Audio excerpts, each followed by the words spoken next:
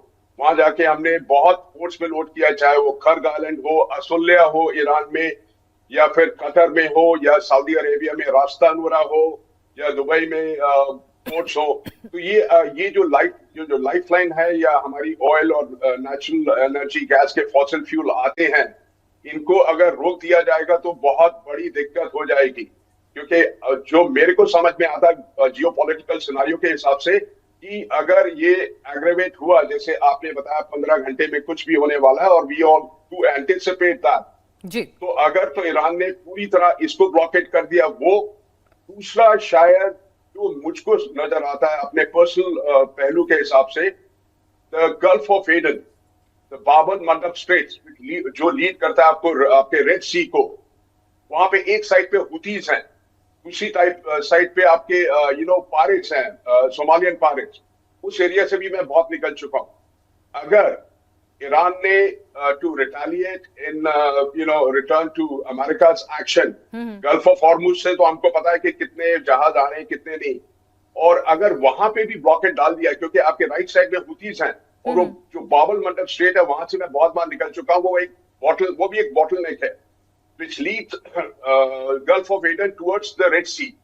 अगर वहां पे भी रोक दिया तो आपका सुएज का सारा ट्रैफिक खत्म हो जाएगा। सुएज से जहाज निकलेंगे तो सही, लेकिन यहाँ से एंट्री नहीं कर पाएंगे। ओके ऊपर से अगर वो जहाजों को नुकसान पहुंचाएंगे तो ये मालवाहक जहाज, मर्चेंट वेसल्स, इनको बहुत बहुत दिक्कत होगी और ये जान माल का बहुत बड़ा खतरा बन जाएगा। ठीक है, तो आप कह रहे हैं कि स्ट्रेट ऑफ हॉर्मुज तो एक चिंता का सबब है ही, वो जब खुलेगा खुलेगा। अगर दूसरे फ्रंट को भी ब्लॉकेड लगा दिया ईरान ने, अगर अमेरिका ने हमले तेज किए, तो हालात और ज्यादा बदतर हो जाएंगे, क्राइसिस और ज्यादा विकट हो जाएगा। एक लाइफलाइन है टू ट्रेडिंग रूट्स। ठीक है, ऑल्टरनेटिव लाइन जो है वो भी ब्लॉक हो जाएगी। हुती वहां उनके समर्थन में सिंपैथाइजर है ईरान का। जी, अगर आप देखें मैप के हिसाब से तो आपके राइट साइड पे हुती है, लेफ्ट साइड पे सोमालियन पायरेट्स। जी, मैं उस एरिया से भी बहुत बार निकल चुका हूं जहाँ आप कहते हैं ये जो सोमालियन पायरेट्स, इनको बजूका दी जाती थी, they should directly fire upon the merchant vessels. ठीक है, हम किसी तरह डॉज करके, मनूवर करके निकल जाते थे। लेकिन अगर एक साइड से हुती, दूसरी साइड से आपके सोमालियन पायरेट्स काउंटर अटैक करते तो जो बाब अल मंडब स्ट्रेट्स है जो आपके गल्फ ऑफ एडन से रेड सी को निकलती है, वो एकदम ब्लॉक हो जाएगी। ठीक है, मेरा ये मानना है, अपना पर्सनल ओपिनियन, कि शायद ये नेक्स्ट रिटेलिएटरी एक्शन ईरान ले सकता है। ठीक है, तो अगला रिटेलिएशन एक्शन ये भी हो सकता है ईरान का, इससे भी गुरेज नहीं किया जा सकता है। अमेरिका से प्रमीत माकोटी साहब भी हमारे साथ उस वक्त जुड़े हुए हैं। प्रमीत जी, अमेरिका में किस तरह की हलचल है? ट्रंप तो सीधे सीधे कह रहे हैं कि अल्टीमेटम के घंटे बीतते जा रहे हैं, वो अब आर पार की लड़ाई के मूड में हैं, ईरान के सारे एनर्जी इंस्टॉलेशन तबाह कर देंगे। Thank you Pinak ji for having me on this show. Definitely इसका इम्पैक्ट अमेरिका में भी पड़ ही रहा है। The oil prices are on rise. यहाँ पर जो पहले आज 3 हफ्ते पहले $2.50 में जो ऑयल प्राइसेस या गैस प्राइसेस जिसको कहते हैं यहाँ पर थी, वो अब ऑलमोस्ट $3.95 के आसपास हो गई है। महंगाई, diesel has cross $5। So America पर भी प्रेशर है and America doesn't want to show by any sense कि वो किसी प्रकार से वीक है, और है भी नहीं। America is the most advanced military power in the world. जब अमेरिका $1.1 ट्रिलियन अपने डिफेंस पे खर्च करता है, तो अपने अलाइज को और सबको एक संदेश देना चाहता है कि ईरान के आगे किसी प्रकार से झुकेंगे नहीं। 3 हफ्ते हो गए हैं, ये काफी लंबा समय है एक तरह से युद्ध के मामले में, और अगर उस तरह से देखा जाए तो लंबा समय नहीं भी है, because Iran, we understand that Iran is not Hamas और हिजबुल्लाह और गाजा। ईरान एक बहुत बड़ा देश है, उसके पास ऑयल से काफी पैसा एकत्रित हुआ है, उसने उसको डिफेंस में काफी खर्चा किया है, तो एक लंबी लड़ाई भी लड़ी जाएगी, इसके लिए पूरी अमेरिका तैयार है। बट एलाइज पे जो प्रेशर है, सडनली जो इन्होंने एस्केलेट कर दिया है ईरान की तरफ से, हमारे एलाइज और गल्फ की जो बाकी कंट्रीज है वो काफी अमेरिका के एलाइज हैं, अमेरिका के काफी बेसिस हैं। तो अब president Trump is also losing little bit of patience and he wants to kind of, जिसको कहते हैं ना आप, we want to escalate to de-escalate, we want to hit hard to get Iran blink। वैसे Iran काफी कमजोर हो गया है, पिछले 3 हफ्ते में ईरान ने काफी भारी कीमत चुकाई है, और ये कहना कि अमेरिका हार रहा है और ईरान जीत रहा है, ये बिल्कुल ही बेबुनियाद बात है। बिकॉज 8,000 से ज्यादा फ्लाइट्स ईरान के ऊपर अमेरिका की गई हैं, fighter flights and fighter planes, और किसी को भी किसी बड़े आहत, किसी प्रकार से अमेरिका को बड़ा आहत किसी प्रकार से नहीं हुआ है। लेकिन लेकिन प्रवीण जी, ये बात से भी इनकार नहीं किया जा सकता ना कि जिस तरह से ईरान ने रिटेलिएट किया है, जिस तरह से ईरान ने कई फाइटर जेट्स को नुकसान पहुंचाया, अमेरिकी बेसिस को नुकसान पहुंचाया, उस तरह की रिटेलिएशन की एंटिसिपेशन ट्रंप ने और उनकी पूरी रिजीम ने नहीं की थी। और यहां से कई एक्सपर्ट्स कहते हैं कि अगर आज ये जंग अगले कुछ दिन में रुक जाती है तो फिर भी ट्रंप अपने घर ये कहते हुए जा सकते हैं कि मेरी जीत है। लेकिन अगर ये जंग लंबी खिंचती है और एनर्जी क्राइसिस और ज्यादा डीपन होता है, इकोनॉमिक क्राइसिस में डेवलप होता है, धीरे धीरे करके साथ ही साथ छोड़ देते हैं, क्योंकि जाहिर सी बात है उन्हें अपना घर देखना है पहले, तो ऐसे में ट्रंप की ये हार की तरह से लेबल्ड होगी। उस पर भी मैं आपसे चर्चा करूंगी। हमारे साथ लगातार बांग्लादेश से भी जी प्रमित सर, आप कुछ कहना चाह रहे हैं? हार की लेबलिंग, ये जो नैरेटिव खड़ा हो रहा है, या बार बार कहा जाता है कि ट्रंप की हार हो जाएगी, 3 हफ्ते और युद्ध चला तो, या आज की तारीख में अमेरिका हार रहा है, ये पूरा बेबुनियाद है मैडम। अमेरिका के मेन लैंड में हमारी लाइफ बड़ी सुनिश्चित चल रही है, बड़ी आसानी से चल रही है। जरूर ऑयल प्राइसेस ऊपर बढ़े हैं, बाकी इसके अलावा अमेरिका की मेन लैंड में कोई असर नहीं है। हाँ, 10,000 किलोमीटर दूर ईरान पूर्ण रूप से परेशान है, काफी मिलिट्री इंस्टॉलेशन तबाह हो चुके हैं, बैलिस्टिक मिसाइल्स तबाह हो चुकी हैं, न्यूक्लियर कैपेबिलिटीज ऑलमोस्ट खत्म हो चुकी हैं। तो ये कहना कि अमेरिका हार सर रहा है, ये अमेरिका बिल्कुल के ही तो गलत अमेरिका है। की जमीन पे कुछ नहीं हो रहा है, लेकिन अमेरिका की जो सुप्रीमेसी है, जिस तरह से नाटो देश जो है उन्होंने कहा कि भाई हम साथ नहीं दे रहे हैं, जो एक होता है ना कि यस मैन अमेरिका के सारे, वो उसके साथ नहीं खड़े हो रहे हैं। तो यहां पर सवाल उठता है कि भाई आपकी एक्नॉलेजमेंट जो है, आपकी एक्सेप्टेबिलिटी जो है, क्या उस पर अगर क्वेश्चन मार्क लग रहा है तो अमेरिका की सुप्रीमेसी, जाहिर सी बात है जंग उसके घर तक तो पहुंच ही नहीं रही है, और इसीलिए उसके अलाइज कह रहे हैं कि भाई आपके घर तक नहीं पहुंचेगी मिसाइल, मिसाइल पहुंचेगी यूरोप के देशों तक, मिसाइल पहुंचेगी गल्फ कंट्रीज तक, आपके घर में कुछ नहीं हो रहा है। ये तो अमेरिका हमेशा से करता है कि उसके घर में कुछ नहीं होता है। नहीं, तो नाटो का भी ये एकदम से जो कहना कि we are not going to support America, ये हमें एक तरह से नाटो की भी किस हद तक गलती है। If America tomorrow says I won't support Ukraine, क्या हाल होंगे नाटो और के? सर जब नाटो इसलिए देशों पर अमेरिका हमला करने की धमकी देता है तब कोई दिक्कत नहीं, अमेरिका की गलती कभी नहीं होती है। आरजू? नाटो देशों पे तो अमेरिका कभी इस तरह से बात नहीं हाँ, की कि नहीं, नाटो बिल्कुल देशों पे हमला नहीं, करेंगे। ग्रीनलैंड नहीं चाहिए। ठीक है आरजू, अमेरिका की कभी गलती नहीं होती है, सब अपने आप ही हो जाता है। देखें, गलती तो होती है अमेरिका की, ऐसा नहीं है कि उनकी गलती नहीं होती। और इस वक्त ईरान ने जिस तरह उनको टफ टाइम दिया है, वो यकीनन सभी के लिए, सभी हैरान है उसके ऊपर, क्योंकि डेफिनेटली ईरान एक छोटी कंट्री है, सैंक्शंस थी और कई दूसरे प्रॉब्लम्स थी, लेकिन उसके बाद भी जिस तरह से उठकर ईरान लड़ा है, जिस तरह से ईरान ने उनकी इकोनॉमी को डैमेज करने की कोशिश की है, मेरे ख्याल है कोई दूसरी गल्फ कंट्री हिम्मत नहीं कर सकती थी।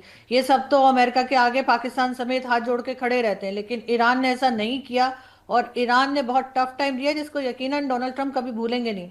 ठीक है, हम आएंगे आपके पास, हमारी चर्चा में दो और लोग भी हैं, उनको पहले शामिल कर लें। बेनी बेंजामिन भी हमारे साथ बहुत देर से जुड़े हुए हैं, इजराइल में पूर्व आईडीएफ सैनिक हैं।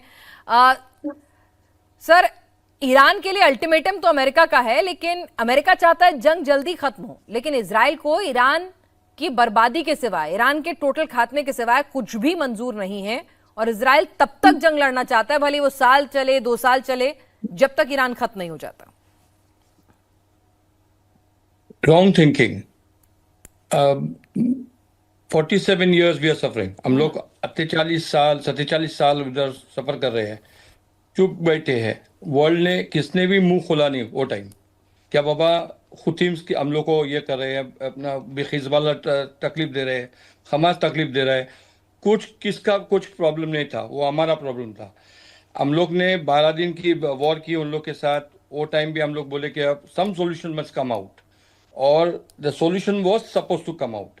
And I think instead of thinking about oils and economics and all these places all over the world, they was also think that there is a country, a small country, that doing a lot for the world. I think little bit for them that okay, chalo, we will tell Iran that okay, don't destroy Israel. They were always, the motto was to destroy Israel. So what? We will sit in folding hand and we'll keep quiet? We can't do that. नुकसान We तो are sir Israel sorry. को भी ठीक ठाक हो रहा है, जो तस्वीरें आ रही हैं, ईरान की तरफ से भी कई तस्वीरें रिलीज की गई हैं, जिस तरह से उन्होंने एक series of drone attack, ballistic missile, cluster bomb वहां पे लगाए हैं, और इजराइल में भी ठीक ठाक नुकसान हो रहा है। तेल अवीव को ठीक ठाक टारगेट किया गया है। Don't forget we're in a war. We're in a war. I mean, without damage from both sides, we will not have any solution. The war is there. We are suffering. Our public is completely with the government. Even though we have some kind of, we have opposition, but we don't have any problem. Now we are together, and we will suffer for everything as if till the last moment that we'll know that Iran is more and more threat for us. We don't want to destroy Iran. The Iranian people themselves, they're suffering. They're calling for help. तो काय के लिए हम किसके लिए हम लोग sir कैसे पता चलेगा ईरान अब आपके लिए खतरा नहीं है? 1 मिनट सॉरी, कैसे अमेरिका पता के चलेगा? बारे में तुम लोग हर एक टाइम बुरा बोलते हैं, but America is the one place that is only getting all the world together, that please help us now, let us come to some solution with Iran. And nobody's asking any favor, because these favors will come afterwards to them. If NATO will need America and America will say, no, we are not helping you all today, it is not, that there is no NATO. So please, don't talk about America, that America is good, bad, whatever it is. बिल्कुल America sir, is Israel doing कभी भी America the को best गलत thing. कह नहीं सकता है, मैं बिल्कुल आपकी बात समझ रही हूँ। ठीक है, नहीं, सॉरी, मैं अमेरिका के बारे में गलत बोलूंगा भी नहीं। और मैं आपको एक बात बोलता हूँ, सब जो पैनल्स पर है, सब अमेरिका के बारे में एक्सेप्ट प्रमित जी, नहीं बोल सकते ऐसा, सर बिकॉज शोएब साहब ने तो भी बोलना भी शुरू नहीं किया, उनको तो सुन लेते हैं जरा। बांग्लादेश के वरिष्ठ पत्रकार उनके हमारे बारे साथ में हैं। नहीं शोएब बोला साहब, इस एनर्जी क्राइसिस के बीच में किस तरह की ईद बीती आपकी और आवाम की भी? धन्यवाद पीनाथ जी, आपसे ज्यादा एक वक्त लूंगा मैं जरा 2-3 मिनट की। देखिए, ये जो जंग चल रहा है ये कौन कर रहा है? अमेरिका, जो डूबा है रीन में, डेप्थ में। और अमेरिका गलती क्या है? वियतनाम में क्या है, अफगानिस्तान में क्या है, इराक में क्या है, हमारे बांग्लादेश में क्या है 71 में। अमेरिका, जो ट्रम्प हो या जो भी हो, अमेरिका का जो भी प्रेसिडेंट होता है वो असल से अमेरिका की जो मिलिट्री इंडस्ट्रियल कॉम्प्लेक्स होता है उसके पर्पस सर्व कर रहा है। जंग लगाने से हथियार बेचने की बाजार तैयार होता है। मगर अभी जो जंग चल रहा है ईरान के साथ, ईरान एक टेररिस्ट कंट्री है, 100% टेररिस्ट नेशन। दूसरी तरफ इजराइल है, ये मिडिल ईस्ट की एकमात्र डेमोक्रेटिक नेशन। और इजराइल के ऊपर हॉस्टिलिटी चला रहा था ईरान सालों तक, through Hamas, through Hezbollah and many other proxies. अभी क्या हो गया पीनाथ जी? देखिए, ये मिडिल ईस्ट में ये जो जंग चल रहा है ये ईरान वर्सेस इजराइल जंग नहीं है, ये सुन्नी वर्सेस शिया की जंग शुरू होगी। क्योंकि ईरान सऊदी अरबिया को अटैक कर रहा है, कतार को अटैक कर रहा है, सुन्नी राष्ट्र को अटैक कर रहा है। मगर जब सुन्नी राष्ट्र अटैक हो गई तो सऊदी अरबिया की सबसे बड़ी दोस्त, डिफेंस पार्टनर, जिसको सऊदी अरबिया ने $5 बिलियन दिया, पाकिस्तान, वो बिल्कुल ही मुनाफिक के रोल प्ले कर रहा है।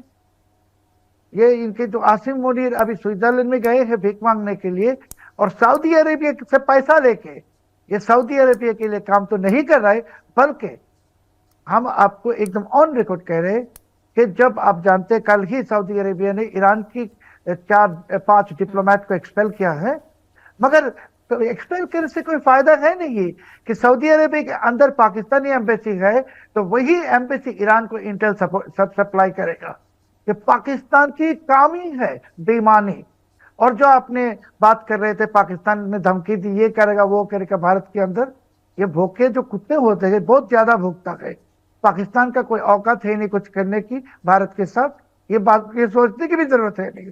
अभी जो इम्पैक्ट होगा, ये जंग ट्रंप हारेगी या जीतेगा ये हम जानते नहीं, मगर ईरान बर्बाद हो गई। और ईरान की जो इलेक्ट्रिसिटी एस्टेब्लिशमेंट, जो पावर स्टेशन, ये भी अटैक होगा। ईरान में जो खोमेनीज थे, आयतुल्लाह थे, ये अभी नहीं है पावर में। अभी इस्लामिक रेवोल्यूशनरी गार्ड जो है IRGC जी, वही अभी पावर में है, हार्ड लाइनर। मगर लास्ट वर्ड जो है पीनाथ जी, कि अगर आप अलकायदा को, इस्लामिक स्टेट को, लश्कर तैयबा को एक्सेप्ट नहीं कर सकते, आप ईरान को एक्सेप्ट नहीं कर सकते। Iran is a terrorist nation, terrorist nation must be destroyed. ठीक है, तो आपका ये कहना है कि इस जंग में अमेरिका हारे या जीते वो बात की बात होगी, लेकिन ईरान तो खत्म होगा। और पाकिस्तान क्या करेगा? आरजू, शोएब साहब ने एक सवाल पूछा है कि भाई पाकिस्तान की कुव्वत तो है नहीं हिंदुस्तान पर हमला करने की, ऑपरेशन सिंदूर की स्थितियां भी सबके सामने थी विद प्रूफ, तो ऐसे में पाकिस्तान ऐसे बड़बोले बयान दे क्यों रहा है? नंबर दूसरी बात, उन्होंने कहा कि भाई शिया सुन्नी की लड़ाई हो जाएगी तो फिर पाकिस्तान को ईरान के खिलाफ सऊदी की मदद करनी ही पड़ेगी। पैक्ट तो है ही, धर्म भी आ जाएगा साथ में। देखिए, सबसे पहले तो ये शिया सुन्नी की लड़ाई नहीं है और ना ही ये शिया सुन्नी की लड़ाई जो है मुझे लगता है कि बनने जा रही है। ये और बात है कि शायद अमेरिका कोशिश कर रहा हो कि वो अपने सर से ये मुसीबत उतार कर और उसके बाद गल्फ कंट्रीज और ईरान के बीच में क्लैशेस शुरू हो जाएं। लेकिन अभी तक काफ़ी अर्से से मैं देख रही हूँ, इवन पाकिस्तान में भी अब शिया सुन्नी के झगड़े उस तरह से नहीं होते जो पहले किसी ज़माने में हुआ करते थे। अब लोगों को समझ आ गई है कि आप लड़ेंगे तो आप अपना ही नुकसान करते हैं। और अमेरिका ने जो अटैक किया है, चाहे कितना भी जो ईरान की गवर्नमेंट थी पहले या जो इस वक्त है किसी को नापसंद हो कि वहाँ पे वो क्या कर रहे थे क्या नहीं कर रहे थे, लेकिन तब भी अमेरिका को कोई राइट नहीं है, डोनाल्ड ट्रंप को कोई राइट नहीं है कि वो जाकर वहाँ पर उनकी लीडरशिप को मार डालें और उसके बाद वहाँ पे कहें कि जी हम तो रिजीम चेंज के लिए आए। यही काम इन्होंने अफगानिस्तान में भी किया था, 20 साल ये वहाँ पर रहे और उसके बाद अपने ही वेपन्स छोड़कर चले गए। ईरान हरगिज टेरर नेशन नहीं है और अगर वहां पे कुछ ऐसी गवर्नमेंट्स रही हैं जिन्होंने गलत फैसले किए, गलत ग्रुप बनाए, तो उसकी वजह से आप पूरी की पूरी नेशन को एज अ टेररिस्ट डिक्लेयर नहीं कर सकते। पाकिस्तान के लिए इस वक्त डेफिनेटली मुश्किल खड़ी है, इसलिए कि इन्होंने कभी अपनी इकोनॉमी पे काम नहीं किया, पाकिस्तान की किसी भी गवर्नमेंट ने, ना सिविलियन ने ना ही मिलिट्री ने। तो इस वक्त जब ये सऊदीया से पैसा मांगने गए हैं या इन्होंने उनको रिक्वेस्ट की है, तो डेफिनेटली सऊदीया भी उनसे कहेगा कि जो डिफेंस पैक्ट आपने किया उसके लिए फिर आप हमारे लिए ईरान के खिलाफ खड़े हों। लेकिन ईरान के खिलाफ खड़े होने की मुझे नहीं लगता कि इनमें इतनी जुर्रत होगी, और ना ही इनको ऐसा करना चाहिए, क्योंकि हमारा बॉर्डर लगता है और हमेशा से हम अमेरिका के जो पिट्ठू बने रहे, सॉरी फॉर द वर्ड, लेकिन ये कि जो हम अमेरिका की खातिर जो कुछ करते रहे उसके बाद भुगतना आम आवाम को पड़ा है। आम पब्लिक जो है वो मुसीबत उठाती रही है, और कुछ कहीं ना कहीं शायद कोई लेसन जो है वो उन लोगों ने लिया हो जो पॉलिसीज बनाते हैं। आरजू, अमेरिका के लिए ठीक है आवाम भुगतता है, लेकिन अमेरिका से हमारे रिश्ते इस तरह के हैं, उसके बावजूद भी अमेरिका ने हमारे लिए तो एलएनजी का अपना शिप भेज दिया है। पाकिस्तान में तो सिलेंडर 10,000 पार जा रहा है, आवाम हाहाकार कर रहा है, ऑफिस को कट डाउन करना पड़ गया है, एक तरह से एक मिनी लॉकडाउन जैसी स्थिति वहां पे लगाने की जरूरत आ गई है। तो अपने दोस्त अमेरिका से थोड़ा गैस तेल मांग लें पाकिस्तान। देखिए, गैस तेल का इतना ज्यादा शॉर्टेज नहीं है, लेकिन जाहिर है कि भारत और पाकिस्तान में एक बहुत बड़ा डिफरेंस है। वो ये कि अगर आप लोग कोई चीज लेते हैं तो आप उसकी पेमेंट करते हैं, हम उधार मांगते हैं। तो जाहिर है कि हमें वो चीज नहीं मिलती जो आपको मिलती है, और हमें जिस दिन इस बात की अकल आ गई कि हमें अपनी कंट्री की इकोनॉमी पे काम करना है, तो शायद हमारा हाल भी जो है वो बेहतर हो जाए। क्योंकि आप जब जो चीज़ भी लेते हैं, छोटी बड़ी कुछ भी, आपको पता है, दुनिया को पता है कि आपने उसकी पेमेंट करनी है। पाकिस्तान जो है या तो कहेगा जी उधार दे दो, या कहेंगे इंस्टॉलेशन पे दे दो, या फिर कहेंगे कि जी ऐसे ही डोनेशन में दे दें। तो जब इस किस्म की बातें चलेंगी तो कौन हमसे बात करेगा या कौन हमारी मदद के लिए आएगा? मेरे ख्याल है कोई नहीं आएगा। आज नगद कल उधार, आजकल तो दुकानों पे भी लिखा रहता है, तो फिर पाकिस्तान की मदद कौन करेगा? आरजू ने बहुत बेबाकी से कह दिया। आरजू, लेकिन फिलहाल आप कह रही हैं कि क्राइसिस नहीं है, लेकिन हम जो लगातार हमने जिस तरह की वहां से आवाम की जो आवाजें सुनी हैं, उसमें सिलेंडर के दाम 10,000 के पार की बात की जा रही थी, लंबी लाइनें लगी हुई थी, और साथ ही साथ वहां पे ऑफिसेस के जो वर्किंग आवर्स हैं उनको भी कट डाउन कर दिया गया, वर्क फ्रॉम होम की बात कही गई, और वहां पे जो क्रिकेट लीग होने वाली थी उसका भी कह रहे थे कि जो उसका जो इनॉग्रेशन है उसको भी रद्द कर दिया गया, क्योंकि एनर्जी सेव करनी थी, एनर्जी क्राइसिस है वहां पर। तो ये तमाम खबरें भी आ रही हैं, तो इन खबरों पर आप क्या कहेंगे, ऐसा है या नहीं है? देखिए, ऐसा उस हद तक नहीं है जितना कि मीडिया में है या सोशल मीडिया पर है। जरूर शॉर्टेज है, और अभी कितने दिन और रहेगी, क्या बढ़ जाएगी, वो शायद उसका खतरा है। तो शायद इस वजह से गवर्नमेंट थोड़ा सा संभल के चल रही है। लेकिन जो बड़े सिटीज हैं, इस्लामाबाद, कराची, लाहौर, या इस तरह के, तो यहाँ पर तो हमें सिलेंडर यूज नहीं करते, यहाँ तो पाइप के जरिए जो है वो गैस आती है। तो इस वजह से यहाँ के लोगों को मालूम नहीं हो रहा, लेकिन हो सकता है कि छोटे इलाकों में जो है वो इस वक्त शॉर्टेज हो सिलेंडर्स की। ठीक है, प्रमीत जी कुछ कहना चाह रहे हैं, उसके बाद मैं पुनीत जी के पास आऊंगी। जी I really like the honesty of Arzoo ji, इतने बेबाकी से वो बात कर रहे हैं, बट उन्होंने कहा कि एक पाकिस्तान अब अमेरिका का पिट्ठू बना हुआ है। देखिए, भारत को भी अमेरिका का एक तरह से धन्यवाद देना चाहिए, क्योंकि पाकिस्तान पहले चाइना का पिट्ठू बना हुआ था, and it is lot better for India if Pakistan goes America's way, और अमेरिका एक डेमोक्रेटिक फ्रेमवर्क के तहत अगर पाकिस्तान पे प्रेशर आए तो वो लॉन्ग टर्म के लिए इंडिया के लिए भी बेहतर है। अगर वो चाइना का पिट्ठू बने तो इंडिया को बहुत ज्यादा मुसीबत कर सकता है। और दूसरा, मैं कहना चाहूंगा सबको कि पूरी दुनिया को भी एक तरह से मैडम धन्यवाद देना चाहिए अमेरिका का, in the long term interest, in the long term interest, क्योंकि Islamic jihadi extremist threat is the biggest threat to India and to the entire world. वो थ्रेट पाकिस्तान में नजर नहीं आती। नहीं, एक मिनट नहीं प्रमीत जी, अगर अमेरिका इतना पाक साफ है, अमेरिका ये स्टेट ऑफ हॉर्मुज के लिए और चाइना के एनर्जी चैनल को चोक करने के लिए नहीं कर रहा है, हम मान रहे हैं, अमेरिका को एकदम से लगा कि भाई दुनिया को बचाना है। पूरी दुनिया केवल एक बहुत ही शॉर्ट साइटेडनेस से देखती है, केवल पेट्रो डॉलर के हिसाब से इसको एनालाइज कर रही है। नहीं, आज ईरान का अगर 5 साल बाद ईरान के पास अगर न्यूक्लियर पावर हो जाती और उनके बैलिस्टिक मिसाइल्स के ऊपर अगर न्यूक्लियर वॉरहेड आ जाते, तो पूरी दुनिया को किस तरह से और किस खतरनाक तरीके से वो ब्लैकमेल करता, उसकी आपको कल्पना भी नहीं है। हाउ अबाउट पाकिस्तान सर, जहां पर बाकायदा वहां के फील्ड मार्शल, सुनिए आप मेरी भी सुनिए, वो जो आके खुल के कहते हैं कि हम अगर हमें कुछ हुआ तो हम पूरी दुनिया को अपने साथ, आधी दुनिया को ले डूबेंगे।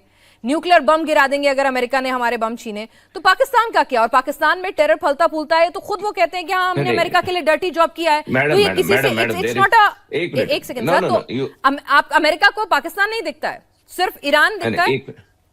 अरे मैडम, एक एक्स एम्बेसडर के बयान के ऊपर आप इतना सीरियसनेस दिखा रहे हैं और बवाल अच्छा, और खड़ा कर मुनीर रहे हैं। साहब का बयान आधी वहां दुनिया पर को ले डूबेंगे। वहां पर supreme leader of Iran was talking 100 times in a year, death to America and I will wipe out Israel from the map of the from the earth map. इस तरह की जब धमकियां आ रही थी तो अमेरिका को उस पर एक्ट करना जरूरी था। और ये आज नहीं, पूरी दुनिया को ये ब्लैकमेल करते हैं मैडम। ये आप इसका ईरान की जो प्रमीत जी, बस मेरे को एक बात बता दीजिए, ठीक है ईरान पे आपका पॉइंट ऑफ व्यू है, आई रिस्पेक्ट दैट।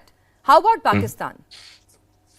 अमेरिका जब फील्ड मार्शल मुनीर साहब को लंच करा रहा था ट्रंप, तब क्या था बताइए ना हमें। पाकिस्तान के टेरर ऑर्गेनाइजेशन इंटरनेशनली बैंड है ना? ऐसा नहीं है कि वहां से क्या कुछ होता है वो पूरी दुनिया को पता है। Exactly, but Pakistan is already talking very nicely with America. इस बार प्रेसिडेंट ट्रंप ने और अमेरिकन सल्तनत ने क्लियर कर दिया है कि this time it is going to be America's Whosoever will say yes man to America is a nice nation, irrespective of terrorism or anything. आरजू कुछ कहना चाह रही है? प्रेसिडेंट ट्रंप ने कभी, मैडम प्रेसिडेंट ट्रंप ने हमेशा कहा है कि America first, this time America's interest will be taken care first. पिछले 25 साल से दुनिया अमेरिका का किसी न प्रकार से फायदा उठा रहा था। फिर चाहे यूनाइटेड नेशन में हम 60 to 70% of funding was done by America, but they were talking against America. इतना भोला था ना कि सबने फायदा उठा लिया, आप लोगों ने भी उठा लिया और नाटो देशों ने भी उठा लिया, यूरोप ने भी उठा लिया। वही पूछ रही हूँ सर। हाँ, नंबर स्पीक्स मैडम कि आज absolutely sir, absolutely the whole world knows. NATO का सबसे ज्यादा खर्चा अमेरिका उठा रहा है डिफेंस का। उन्होंने कह दिया आप लोग कागज के शेर हो अगर अमेरिका हट जाए तो। बिल्कुल बिल्कुल सही बात है सर। आरजू, आप कुछ कहना चाह रही थी प्रमित को? जी, मैं ये कहना चाह रही थी कि आपको हमेशा ऐसा क्यों लगता है कि अगर उन्होंने फील्ड मार्शल ने ये कहा है कि हमें कुछ हुआ तो हम आधी दुनिया को ले डूबेंगे, तो आप उस पर फौरन न्यूक्लियर प्रोग्राम या न्यूक्लियर एसेट्स की तरफ क्यों चली जाती हैं? ये भी तो हो सकता है कि हमने आधी दुनिया से कर्जा ले रखा है, अगर हमें कुछ हुआ तो उनका पैसा डूब जाएगा, तो ऐसे भी आधी दुनिया डूब सकती है हमारे साथ। Arzu, thanks for a lighter note. The debate was going somewhere else, so that's really nice of you. Puneet जी हमारे साथ, कैप्टन पुनीत लगातार जुड़े हुए हैं यहाँ पर। अब यहाँ पर आपको ये जो एनर्जी क्राइसिस है वो किस ओर जाता हुआ कैप्टन पुनीत नजर आ रहा है अगर हम बात करें? क्योंकि जिस तरह से अमेरिका दावा कर रहा है कि आज की रात का अल्टीमेटम खत्म होने के साथ वो जंग खत्म करा देगा, is it that easy? Madam, with due respect, I'll tell you, looking at this present scenario, और वो जब ट्रंप साहब बोलते हैं तो सुबह कुछ और बोलते हैं, शाम को कुछ और बोलते हैं। बट एक चीज, yes, I also fully agree with Aarzoo Kazmi ji for honesty. Now let's talk about it कि अभी कुछ दिन पहले, 2 दिन पहले perhaps, जो डियागो गार्सिया पे अटैक हुआ था, उसका किसी ने एंटीसिपेट नहीं किया था। Now, looking at the Iranian culture, because I've sailed with their ships, Irano-Hind vessels, and I've sailed with the Iranian crew, which are at it, plus I've been to the Iranian ports also for loading, oil, etc. जो उनका जो attitude है कि it's something similar to कि हम किसी को छेड़ते नहीं, छेड़ोगे तो छोड़ेंगे नहीं। अब जहां तक मुझको लगता है कि ये एनर्जी क्राइसिस में perhaps deepen up, क्योंकि अगर जैसे ट्रंप साहब ने बोला था 2 सेकंड में मैं सब कर सकता हूं, जो मीडिया में आया था, मेरे को नहीं लगता कि ऐसा कुछ हो पाएगा। क्योंकि अगर कहीं कुछ हुआ तो एक तो बॉटलनेक हॉर्मुज है, वो तो थिंग परमानेंटली तो नहीं, तो बहुत टाइम के लिए ब्लॉक हो जाएगी। और साथ में दूसरी लाइफलाइन जो है, जो गल्फ ऑफ एडन की है, वो भी ब्लॉक हो गई। तो I think we are looking for a very very catastrophical results to the best of my what I see sir. Ma'am, ठीक है, प्रमीत सर कुछ कहना चाह रहे हैं इसमें? He wants to add something. Yes sir. फिर से अभी एक कमेंट आया कि ट्रम्प सुबह कुछ कहते हैं, ट्रम्प साहब शाम को कुछ कहते हैं। He is not, madam, he walks the talk. आज गाजा में भी उन्होंने कहा था, गाजा में मैं पिछले 50 साल, मेरी उम्र ऑलमोस्ट 50 साल की है, मैं 50 साल से देख रहा था मैडम, हमेशा कुछ ना कुछ गाजा में प्रॉब्लम होती ही रहती थी। Every few months America used to spend so much of money there, but still there was always a problem. When Trump साहब got involved, he made sure that the Gaza is now completely the problem is over. It is going to be redeveloped and it will be one of the best places in the whole gulf area, वहाँ भी तो Trump America tower ना आ को जाए। पता I'd like to give a counter, ma'am. I'd like to आएगा, give a counter हो to, सकता है वहां पर आ भी जाए। Pramit और साहब. एक मिनट साहब, एक मिनट। उन्होंने आपने कहा बहुत कि ट्रम्प खूबसूरत साहब जगह है, उन्होंने कहा बहुत खूबसूरत जगह है, यहाँ तो नहीं, कॉम्प्लेक्सेस बनने पर मैडम, चाहिए। नहीं, मैं एक क्लैरिफिकेशन देना चाहता हूँ। America has kind of a true democracy. बाकी लोगों के जो राष्ट्राध्यक्ष हैं वो हमेशा स्क्रिप्टेड चीजें पढ़ते हैं। यहाँ पर 24 घंटे आप जैसे सीनियर पत्रकार 24 घंटे माइक ट्रम्प साहब के सामने लाके उनसे स्टेटमेंट लेते रहते हैं, and without any script he continuously he has to answer to the world. अब एक आध शब्द को भी ऊपर नीचे हो जाता है तो आप केवल उन्हीं बातों को लेकर पूरे 24 घंटे उसको चलाते रहते हैं। Imagine a person who is having 24/7 mic on his face and he has to speak spontaneously, but whatever in the larger interest he is talking in the interest of America, and in the larger interest he is talking in the interest of the whole world, that whole people. So the first point I totally agree with you, he is talking in the interest of America, but whole world फिलहाल अभी जरा वो energy crisis से गुजर रहा है। यहाँ पर शोएब साहब एक सेकंड सर, आपके साथ साथ औरों को भी इंक्लूड कर लूं। आपको ट्रम्प साहब बहुत अच्छे लगते हैं, लेकिन शोएब साहब कुछ कहना चाह रहे हैं। Madam, I am not only for America and the history will tell 25 साल बाद आप एनालिसिस करेंगे। भाई ट्रम्प वॉक द टॉक करते हैं चौधरी साहब। अमेरिका की काम क्या है? अगर इतने एम्बिगियस बयान नहीं देते तो if we go back to op Sindoor, उनके हिसाब से तो हमारे 8 या 9 जहाज गिरे थे, लेकिन अभी इनके F-15 से लेके उनके जो ड्रोन्स वगैरह गिरे हैं, टोटल 16 के करीब जो मैंने देखा है, उसके बारे में तो उन्होंने कुछ नहीं कहा। I mean, say, why is it so? When you talk about Pramit Saab, such a high leader, the man who's known the most powerful after the God, makes such an ambiguous and with due respect and without prejudice, makes ridiculous statements. Who is going to believe in, sir? ठीक है, चलिए sir, जरा शोएब साहब को भी चर्चा में शामिल कर देते हैं। शोएब साहब, प्रवीण साहब आपके पास भी आऊंगी और बेनी साहब के पास भी आऊंगी। जी शोएब साहब। इनाद जी देखिए, अमेरिका जो है ये अलकायदा जन्म किसने दिया? अमेरिका और पाकिस्तान मिलके। अमेरिका क्या करता है? जिस देश में डेमोक्रेसी है, डेमोक्रेसी को बर्बाद करता है। बांग्लादेश को डेमोक्रेसी को बर्बाद किया था 2024 में, और भारत की जैसे दुनिया से सबसे बड़ी डेमोक्रेसी के साथ पंगा लेने की कोशिश की। America has never been a democracy, America has always been a disturb nation, and इसका काम ही है दुनिया में जाके डिस्टर्बेंस क्रिएट करना। इजराइल को अमेरिका ने इस्तेमाल किया to blackmail the middle east and to sell is military product, उसमें कामयाब हो भी। ईरान जो इतने दिन तक जो न्यूक्लियर डेवलपमेंट किया, जो कुछ कहता, पैसा कहाँ से दिया? अमेरिका ने भेजा, CIA ने भेजा, जहाज बुझाई करके डॉलर्स भेजा ईरान में। एक तरफ से ईरान को एम्पावर करते हैं, दूसरी तरफ इजराइल को कहते हैं तुम्हारे साथ हम हैं, तीसरी तरफ मिडिल ईस्टर्न कंट्री के जो चलिए भाई प्रमीत साहब से एक बार जरा प्रमीत साहब, आप कह रहे थे ना वॉक द टॉक करते हैं। अभी ट्रम्प साहब का नया स्टेटमेंट आया, नीचे ब्रेकिंग चल रही है, अभी बस मेरी नजर भी गई। ट्रम्प साहब कह रहे हैं कि अभी पावर प्लांट पर हमले का प्लान ना 5 दिन टाल दिया। 5 दिन मूड नहीं है। नहीं, मूड नहीं है madam. As I said, you have to escalate to deescalate, you have to put the pressure so that Iran will blink and Iran will go in the cave, and it is going to happen. चलिए अब नया बयान आया है, 2 दिन में बातचीत होगी, 5 दिन के लिए अटैक नहीं करेंगे। इस वक्त अमेरिका के राष्ट्रपति ट्रंप का बड़ा बयान, डेडलाइन खत्म होने में बमुश्किल 10-12 घंटे का वक्त बचा था, तो उन्हें लगा कि ईरान तो झुक नहीं रहा है, और अब वो कह रहे हैं कि 2 दिन में ईरान से बातचीत करेंगे। ईरान और यूएस के बीच में बातचीत होगी। जरा देखते हैं ईरान इस तरह से इस बयान का क्या काउंटर देता है, क्या जवाब देता है। और अभी वो कह रहे हैं कि 5 दिन तक हमला नहीं करेंगे। बेनिमिन जी, ईरान का खात्मा अभी तो नहीं होता हो दिख रहा है, ट्रम्प साहब स्लो चल रहे हैं। जो मेरे फ्रेंड है बांग्लादेश से, वो अच्छी तरह बात कर रहे थे। हेलो, हाँ, जरा ट्रम्प साहब का जो बयान आया इस पर जरा रिएक्शन दे दीजिए ना। आप लोग तो कह रहे थे ईरान से बार बार की लड़ाई करने का वक्त आ गया है, वो कह रहे हैं कि थोड़ा 5 दिन रुकेंगे और बातचीत होगी। I want to talk about Israel. मैं इजराइल के बारे में बात करूंगा। हम लोग इधर 1947-48 से अभी तक बहुत सारे वॉर हो गए। हम लोग ने कभी कौन सी भी कंट्री को इन्वॉल्व नहीं किया, including America. Okay, we never involve him. Okay, we get support from America, we don't say no, we are the best alliance for America in Middle East. But I can tell you one thing about Israel. Israel is a very economical country, very outstanding country for the whole world. We are giving everything for the world. We are giving agriculture, not only wars and all. We are giving agriculture, we are giving medical, we are giving technology, we are giving everything. But nobody knows what is Israel. Israel is 60 kilometers small and 600 kilometers long. That's what we are. That's what we are. And we want to stay in our state by peace. Now, if you're talking about Iranians and you're talking about Pakistanis and you're talking about anybody, see, we don't care. As far as Pakistanis are living in their country, they are so okay. We don't have any problem. If Bangladeshis are happy with their country, okay. But one thing I can tell you about America, it's on the right side. It's a good side. Ji. And of course, India is my country too. I was born in India. I came as age of 14 to Israel. And I'm telling you one thing, I will never forget India, because India is one of the countries I have learned from India. And what is India, I know. But you please be on the right side. Also, India must be on the right side, not on the wrong So side. we are on our side.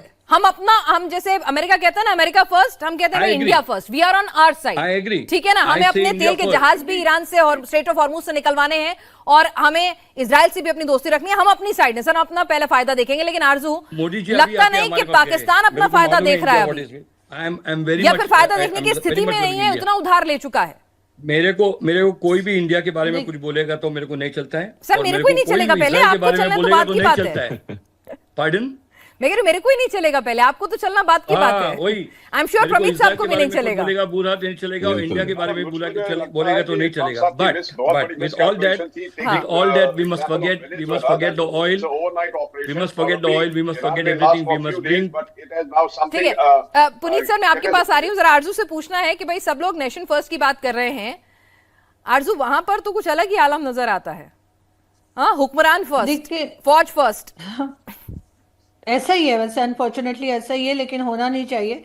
और इस वक्त भी इनको सोच समझ के अपनी policies बनानी चाहिए, क्योंकि अफगानिस्तान के साथ भी जो इस वक्त क्लैशेस चल रहे हैं वो भी पाकिस्तान को ज़ाहिर नुकसान पहुंचा रहे हैं. और ऐसे में अगर ईरान की तरफ इन्होंने किसी किस्म की गलती से भी अगर इन्होंने एक स्टेप भी लिया तो जाहिर है कि वो भी इनके हक में नहीं जाएगा और इनको उसमें भी प्रॉब्लम आएगी. तो सऊदीज के साथ इन्होंने डिफेंस पैक्ट तो कर लिया है, लेकिन उस वक्त शायद इन्हें पता नहीं होगा कि इस तरह की कोई सिचुएशन हो जाएगी. लेकिन अगर अभी जैसे आपने भी ट्रम्प साहब की एक नई जो स्टेटमेंट आई है वो बताइए, तो अगर ये वॉर किसी तरीके से कम हो जाए, रुक जाए, बातचीत हो जाए इनके दरमियान, तो शायद उसमें तमाम ही लोगों के लिए अच्छा होगा. ठीक है, ईरान से अच्छी बातचीत हुई है. डोनाल्ड ट्रंप का बड़ा बयान आया है. वो कह रहे हैं अच्छी बातचीत हुई है और 2 दिन में दोनों मुल्कों के बीच में बातचीत भी मुमकिन है, और पूरे हफ्ते ईरान से बातचीत जारी रहेगी. और फिलहाल ईरान पर हमले रोकेंगे, यानी ईरान पर अब और हमले नहीं करेंगे. बातचीत के जरिए तय होगा प्लान. तो यहां पे प्रमीत जी, फिलहाल क्या अब सही लग रहा है? मतलब अभी तो खतरे में ईरान दुनिया के लिए खतरा था, दुनिया के लिए टेररिस्ट कंट्री था, उसका खात्मा होना बहुत जरूरी था. अब ट्रम्प साहब कह रहे हैं कि नहीं, बातचीत करनी है भाई. Obviously, as I said, escalate to de-escalate. Put a hard pressure so that they will blink, they will come on the negotiation table, and it was going to happen.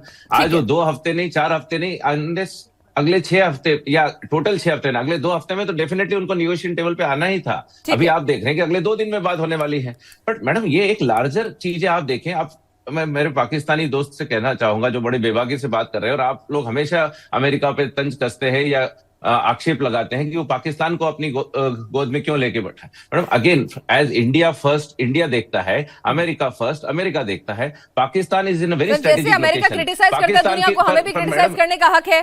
जब अमेरिका हमारे हिसाब से काम नहीं करेगा, हमको डिफेंड करने का हक है. हमको बिल्कुल सर, आप करिए, कोई दिक्कत नहीं है. फिलहाल अगर कोई पार्टी कमजोर होती है, प्रमीत जी, अगर कोई पार्टी कमजोर होती है, युद्ध में मैं कमजोर स्थिति में हूं, तो बातचीत के लिए मैं कहूंगी, मैं बैक करूंगी. यहाँ ट्रम्प साहब ने कहा बातचीत होगी. ईरान की तरफ से स्टेटमेंट अभी नहीं आया है, ये भी समझ लीजिए. अरे ईरान तो कुछ बोल, ईरान इज ऑल. मैडम, वहां की तो टॉप लीडरशिप खत्म हो चुकी है. वहां से क्या बयान कौन दे रहा है अपने पता नहीं है. यहाँ पर जो बयान आ रहा है, यहाँ पर प्रेसिडेंट से आ रहा है, तो you need to take it seriously. Sir, we are taking it very seriously and we are glad कि अगर ये वाकई में जंग रुकती है, 5 दिन का ब्रेक ही सही, अगर स्ट्रेट ऑफ हॉर्मुज खुलता है, एनर्जी सप्लाई चेन फिर से दुरुस्त होती है, तो ये सिर्फ ईरान के लिए, अमेरिका के लिए, इजराइल के लिए नहीं, बल्कि दुनिया के लिए बहुत अच्छा होगा. आप सभी लोग इस चर्चा में शामिल हुए, आपका बहुत बहुत शुक्रिया.